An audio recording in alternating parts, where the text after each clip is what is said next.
ഇത് mass മോട്ടോഴ്സിനാണ്. Unicorn 160 ആണ് വണ്ടി. സർവീസായിട്ട് കയറ്റിയതാണ്. നമുക്ക് ഈ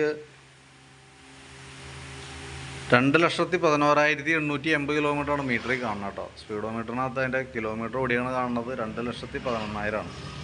നമുക്കതിനകത്ത് പറഞ്ഞേക്കണ വർക്കുകൾ ഫോർക്ക് ഓയിൽ ലീക്ക് ഉണ്ട്. അപ്പോൾ അതിൻ്റെ കേസ് ഒന്ന് അഴിച്ച് നോക്കണം. പിന്നെ അതേപോലെ തന്നെ ഫ്രണ്ട് ബ്രേക്ക് ഡിസ്ക് ബ്രേക്കാണ്, അത് കംപ്ലൈൻ്റ് ആണ്, ബ്രേക്ക് കിട്ടണില്ല.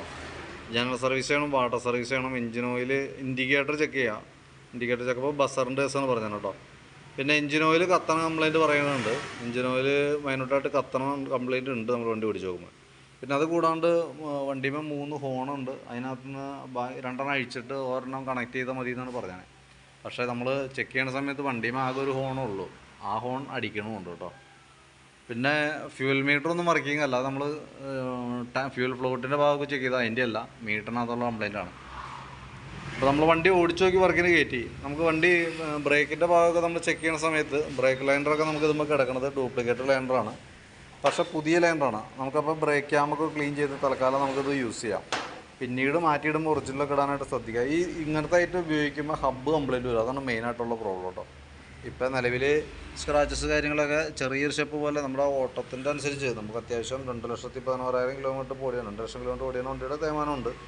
പിന്നെ ബാക്ക് വീല് ടയറിൻ്റെ ഭാഗമൊക്കെ ഓക്കെയാണ്. ബെയറിങ്ങൊന്നും വേറെ കംപ്ലയിൻ്റ് ഇല്ല. ചെയിൻ സ്പോക്കറ്റ് നമുക്ക് ടൈറ്റ് ചെയ്യാനുണ്ട്. പക്ഷേ സ്പോക്കറ്റ് കമ്പനി ആയിട്ടൊന്നും അല്ല കിടക്കണേ. തന്നെയല്ല നമുക്കത് ടൈറ്റ് ഓയിലൊന്നും ഇല്ലാണ്ട് കിടന്ന് ഓടിക്കൊണ്ടിരിക്കണേ. അപ്പോൾ നമ്മൾ ടൈറ്റ് ചെയ്ത് അങ്ങനെ ഇട്ടാലും ചെറിയൊരു സൗണ്ട് ചെയിൻ്റെ ഭാഗത്ത് നിന്ന് എന്തായാലും ഉണ്ടാവും കേട്ടോ. നമുക്ക് തൽക്കാലം ടൈറ്റ് ചെയ്താൽ മതി, എന്തായാലും ചെയിൻ്റെ ഭാഗത്ത് നിന്ന് സൗണ്ട് കാണിക്കും. പിന്നെ എയർ ഫിൽറ്ററൊക്കെ നമ്മളത് ക്ലീൻ ചെയ്യാൻ വേണ്ടി അയച്ചാൽ എയർ ഫിൽറ്ററൊക്കെ നമുക്ക് ഇതിപ്പോൾ കിടക്കുന്നത് കമ്പനി ഫിൽറ്ററാണ്, ഹോണ്ടയുടെ ഒറിജിനലാണ്. കുറച്ച് പൊടിയൊക്കെ ഉണ്ട്, അതൊന്ന് തുടച്ച് ക്ലീൻ ചെയ്ത് റീസെറ്റ് ചെയ്യാം. പിന്നെ ബാറ്ററി നമ്മളൊന്ന് കൂട്ടത്തിൽ ചെക്ക് ചെയ്തുകൊണ്ട് കേട്ടോ. ബാറ്ററി ചെക്ക് ചെയ്യുമ്പോൾ 12.95 നിലയിൽ വോൾട്ട് കിട്ടുന്നുണ്ട്. ലോഡ് കൊടുക്കുമ്പോൾ 8.5 വോൾട്ടിലേക്ക് എത്തിയിട്ടുണ്ട്. അപ്പോൾ ബാറ്ററി ഡൗൺ ആയിക്കൊണ്ടിരിക്കുകയാണ്. 8.5 വോൾട്ടൊക്കെ ആകുമ്പോൾ ഈ കംപ്ലയിൻറ്റ്സ് കാണിക്കേണ്ട ടൈം ആയിട്ടുണ്ട്. സെൽഫ് എടുക്കാനുള്ള ബുദ്ധിമുട്ടൊക്കെ കാണിക്കാൻ സാധ്യതയുണ്ട്. ഏതാണ്ട് ആ ഒരു സ്റ്റേജിലാണ് ഇപ്പോൾ ബാറ്ററിയുടെ അവസ്ഥ കേട്ടോ. പിന്നെ നമ്മൾ എഞ്ചിൻ ഓയിൽ അഴിച്ചു വിട്ടു. കാരണം ഞാൻ ഓയിൽ മാറ്റേണ്ട ടൈമാണല്ലോ. അപ്പോൾ ഞാനത് നോക്കുമ്പോൾ അതിനകത്ത് ഓയിൽ ലെവൽ വളരെ കുറവാണ്. ഓയിൽ കത്തുന്നുണ്ട്. അതിൻ്റെ ഒരു പ്രോബ്ലം വെച്ചിട്ട് ഓയിൽ ലെവൽ കുറഞ്ഞു പോകുന്നുണ്ട്. അത് കൂടാതെ നമുക്കിവിടെ ന്യൂട്രൽ സ്വിച്ചിൻ്റെ ഓറിയൊക്കെ ലീക്കായിട്ട് ഇവിടുന്ന് ഓയിൽ ഈ സൈഡൊക്കെ ഫുള്ള് ലീക്കായിട്ട് കാണുന്നുണ്ട്. അപ്പോൾ ആ ന്യൂട്രൽ സ്വിച്ചിൻ്റെ ഓറിയൊക്കെ ഒന്ന് മാറ്റി നമുക്ക് ഓയിൽ ലീക്കിൻ്റെ കേസ് റെഡിയാക്കാം. എഞ്ചിൻ ഓയിൽ കത്തണത് നമുക്ക് പുറമേ നിന്ന് പ്രത്യേകിച്ച് ഒന്നും ചെയ്യാനില്ല. സിലിണ്ടർ പിസ്റ്റണിൻ്റെ തേയ്മാനം കൊണ്ട് വന്നാണ് പ്രോബ്ലമാണ്. അത് നമുക്ക് പരമാവധി ഉപയോഗിക്കുക. അതിന് ശേഷം ഈ പറഞ്ഞ പോലെ ചെയ്യുമ്പോൾ ക്ലിയറായിട്ട് സിലിണ്ടർ ഹെഡൊക്കെ അഴിച്ച് ക്ലിയർ ചെയ്ത് ചെയ്യാം. തൽക്കാലം ഇപ്പോൾ ഈ ഓയിൽ കത്തണുണ്ടെങ്കിൽ ആ ഓയിൽ തന്നെ യൂസ് ചെയ്താൽ മതി എന്ന് പറഞ്ഞത്. പക്ഷേ ഇത് ഓയിലില്ല, ലെവൽ വളരെ കുറവാണ്. അപ്പോൾ അതുകൊണ്ട് തന്നെ എഞ്ചിൻ ഓയിൽ മാറ്റി കളയാം. കാരണം എന്ന് വെച്ചാൽ എഞ്ചിൻ്റെ ഉള്ളിൽ അത്രയ്ക്ക് അഴുക്കാവില്ല കേട്ടോ. പിന്നെ അതേപോലെ ഫ്രണ്ടിലേക്ക് വരുമ്പോൾ ഫ്രണ്ട് ഫോർക്കിൻ്റെ കേസ് പറഞ്ഞിട്ടുണ്ട്. ഫോർക്ക് ഈ സൈഡ് നല്ല ലീക്കാണ്, അത് പൈപ്പ് കംപ്ലയിൻ്റ് ഉണ്ട്. ലെഫ്റ്റ് സൈഡിലെയും ഓയിൽ ലീക്ക് ആരംഭമാണ്, കാരണം ഈ സൈഡൊക്കെ ലീക്കേജ് കാണുന്നുണ്ട്. അപ്പോൾ ശരിക്കും 2 ഫോർക്ക് പൈപ്പ് മാറ്റിയതിന് ശേഷം ഓയിൽ സീൽ മാറ്റിയിട്ടാലത് നിൽക്കുള്ളൂ കേട്ടോ. അതല്ലെങ്കിൽ നമ്മളിപ്പോൾ വെറുതെ ഓയിൽ സീൽ മാത്രം മാറ്റി കഴിഞ്ഞാലും ഈ പ്ലേറ്റിംഗ് കംപ്ലയിൻ്റ് ഉള്ളത് കൊണ്ട് വീണ്ടും ഓയിൽ ലീക്ക് വരും. ഇവിടെയാണെങ്കിൽ ഓയിൽ ലീക്കായിട്ട് മൊത്തം ഡിസ്ക് ബ്രേക്കിൻ്റെ ഭാഗത്തേക്കൊക്കെ ആയതുകൊണ്ട് ഈ സൈഡിലേക്കൊക്കെ വന്നിട്ടുണ്ട്. അപ്പോൾ ഫുള്ളായിട്ടൊന്ന് അഴിച്ച് ക്ലീൻ ചെയ്തിട്ട് വേണം റീസെറ്റ് ചെയ്യാനായിട്ട്. ബ്രേക്ക് പാഡ് വലിയ പഴക്കമില്ല, പക്ഷേ ഈ ബ്രേക്ക് പാഡ് ഇട്ട് കഴിഞ്ഞാലും കറക്റ്റായിട്ട് കിട്ടണമെന്നില്ല. എന്നാലും നമുക്ക് കുറച്ച് ക്ലീൻ ചെയ്തിട്ട് നോക്കാം. ഒറിജിനൽ പാഡൊന്നുമല്ല, ഡ്യൂപ്ലിക്കേറ്റാണ് കിടക്കുന്നത്.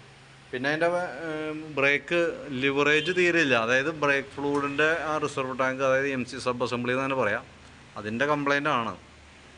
ആ MC സബ് അസംബ്ലി മാറ്റിയതിന് ശേഷം വേണം നമ്മൾ ഈ അടിയിലെ കാലിപ്പുറമൊക്കെ അഴിച്ച് ക്ലീൻ ചെയ്യുകയും റീസെറ്റ് ചെയ്യുകയൊക്കെ ചെയ്യണം. എന്നാലാണ് അതുകൊണ്ട് ഉപകാരമുള്ളൂ, എന്നാലാണ് ബ്രേക്ക് കിട്ടുള്ളൂ കേട്ടോ. പിന്നെ അതേപോലെ ഇതിൻ്റെ സ്പാർക്ക് പ്ലഗൊക്കെ ഒന്ന് അഴിച്ച് ക്ലീൻ ചെയ്യാനുണ്ട്. കാർബേറ്ററിൻ്റെ ഭാഗത്ത് പ്രത്യേകിച്ച് കംപ്ലയിൻസുകളൊന്നും നിലവിൽ പറഞ്ഞിട്ടില്ല. ഓവർഫ്ലോൻ്റെ പ്രശ്നങ്ങളൊന്നും ഇല്ലാത്തതുകൊണ്ട് കാർബേറ്റർ തൊടാതിരിക്കണം നല്ലത് കേട്ടോ. കാരണം ഒന്നാമത് ഇപ്പോഴത്തെ പെട്രോൾ എന്ന് പറഞ്ഞാൽ E20 പെട്രോളാണ്. അത് യൂസ് ചെയ്യുമ്പോൾ ഒട്ടുമിക്ക വണ്ടികളുടെയും ഉപയോഗിക്കുന്ന കാർബേറ്റർ മോഡൽ വണ്ടികളുടെയൊക്കെ കാർബേറ്റർ ദ്രവിച്ച് പോകുന്ന കംപ്ലയിൻ്റ് ഉണ്ട്. അപ്പോൾ ഓവർഫ്ലോ കംപ്ലയിൻ്റ് ഒക്കെ ആയിട്ടാണ് മെയിനായിട്ട് വരാം. അപ്പോൾ ആ ഒരു പ്രോബ്ലം ഇല്ലാത്തത് കൊണ്ടും വേറെ പ്രശ്നങ്ങളൊന്നും നിലവിൽ കാണിക്കാത്തത് കൊണ്ട് അത് അഴിക്കാതിരിക്കണം നല്ലത്. ഓവർഫ്ലോ അങ്ങനെ എന്തെങ്കിലും പ്രശ്നങ്ങൾ കാണിച്ചിട്ട് പിന്നെ വേറെ മാർഗ്ഗമില്ല, നമുക്ക് അഴിക്കാമെന്ന് വയ്ക്കാം. പക്ഷേ ഇതിപ്പോൾ തൊടാതിരിക്കണം നല്ലത് കേട്ടോ. അപ്പോൾ ഞാൻ എൻ്റെ ഏകദേശം ഒരു എസ്റ്റിമേറ്റ് ആക്കിയിട്ട് അതിൻ്റെ ഡീറ്റെയിൽസ് വാട്സാപ്പിൽ ഇടാം. അതിനകത്ത് ഞാൻ എസ്റ്റിമേറ്റിൽ ഉൾപ്പെടുത്തുന്നതായിട്ട് ജസ്റ്റ് ഒന്ന് പറയാം കേട്ടോ. ഫ്രണ്ട് ഫോർക്കിൻ്റെ 2 പൈപ്പ് വിത്ത് ഓയിൽ സീൽ കാര്യങ്ങളൊന്നും മാറ്റുന്നുണ്ട്. പിന്നെ കോൺസെറ്റ് ഫോർക്ക് പോയി കിടന്ന് ഓടിയിട്ട് കോൺസെറ്റ് ഓൾറെഡി ചെറിയ അടി തുടങ്ങിയിട്ടുണ്ട്. അപ്പോൾ കോൺസെറ്റ് ഞാൻ എസ്റ്റിമേറ്റ് ഉൾപ്പെടുത്തിയിട്ടുണ്ട്. വീഡിയോ കണ്ടതിന് ശേഷം നോക്കിയിട്ട് റിപ്ലൈ കിട്ടിയിട്ടാണ് എന്തെങ്കിലും നമ്മൾ ചെയ്യുള്ളൂ കേട്ടോ. പിന്നെ അതേപോലെ MC സബ് അസംബ്ലി അതിനകത്ത് ഉൾപ്പെടുത്തുന്നുണ്ട്. ഈ പിസ്റ്റൺ ബാക്ക് അടിയിലത്തെ തന്നെ കാലിപ്പർ അസംബ്ലി അഴിച്ച് ക്ലീൻ ചെയ്യുമ്പോൾ അതിൻ്റെ പിസ്റ്റൺ സീലടക്കം നമുക്ക് മാറ്റി സെറ്റ് ചെയ്യേണ്ടതാണ്. അപ്പോൾ അതൊക്കെ ഒന്ന് എസ്റ്റിമേറ്റിൽ ഉൾപ്പെടുത്തിയിട്ടാണ് റീസെറ്റ് ചെയ്യുന്നത്. ബ്രേക്ക് ഫ്ലൂയിഡ് കാര്യങ്ങളൊക്കെ വരും. അപ്പോൾ അതൊക്കെ എസ്റ്റിമേറ്റിൽ ഉൾപ്പെടുത്തിയിട്ടുണ്ട്. പിന്നെ ഈ സൈഡിലേക്ക് വരുമ്പോഴത്തേക്കും എഞ്ചിൻ ഓയിൽ നമ്മളത് കാണിക്കുന്നുണ്ട്, എസ്റ്റിമേറ്റിലുണ്ട്. ന്യൂട്രൽ സ്വിച്ചിൻ്റെ ഓറിങ് കാര്യങ്ങളൊക്കെ മാറ്റിയിട്ട് വേണം സെറ്റ് ചെയ്യാനായിട്ട്. പിന്നെ ചെയിൻ ക്ലീനിങ് വിത്ത് ഗ്രീസിങ് കാര്യങ്ങളൊക്കെ കൂട്ടത്തിക്കിടെ ചെയ്തത്. അപ്പോൾ അതൊക്കെയാണ് മെയിനായിട്ടുള്ള വർക്കുകൾ. അപ്പോൾ ഞാൻ അതിൻ്റെ ഒരു എസ്റ്റിമേറ്റാണ് ഇടുന്നത് കേട്ടോ. അപ്പോൾ മീറ്ററിനകത്ത് ഡിസ്പ്ലേയിൽ മറ്റേ ഫ്യൂവലിൻ്റെ കേസ് റെഡിയാക്കിയാൽ പോസിബിൾ അല്ല. നമുക്ക് എനിക്ക് തോന്നുന്നു ബോർഡിൻ്റെ കംപ്ലൈൻ്റ് ആണ്. പ്രത്യക്ഷത്തിൽ നമ്മൾ ഇവിടുന്ന് കണക്ഷൻ നോക്കി, കണക്ഷൻ്റെ ലൈനും ചെക്ക് ചെയ്തു, ലൈനൊന്നും വേറെ പ്രോബ്ലം ഒന്നും കാണുന്നില്ല കേട്ടോ.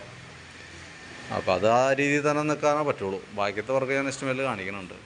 പിന്നെ ആ ഹോണിൻ്റെ കേസ് ഈ പറഞ്ഞ രീതിയുടെ 2 ഹോൺ അഴിച്ചു വെക്കണേസ് പറഞ്ഞിട്ടുണ്ട്. വണ്ടിയുമ്പോൾ നിലവിൽ ആകെ ഒരു ഹോണേ ഉള്ളൂ. മൊത്തം 3 ഹോൺ ഉണ്ടെന്നാണ് പറഞ്ഞത്. പക്ഷേ ഇതുമ്പോൾ നിലവിൽ ഒരു ഹോണേ ഉള്ളൂ കേട്ടോ. ആ ഹോണാണ് ഈ വർക്ക് ചെയ്യണമുണ്ട്. ഓക്കെ, അപ്പോൾ ഞാൻ അതിൻ്റെ ഒരു എസ്റ്റിമേറ്റ് ഇട്ടേക്കാം. വീഡിയോ കണ്ടുകഴിയുമ്പോൾ നോക്കിയിട്ടൊന്ന് റിപ്ലൈ ചെയ്തേക്കാം. അതനുസരിച്ച് നമുക്ക് വർക്ക് കംപ്ലീറ്റ് ചെയ്യാം കേട്ടോ.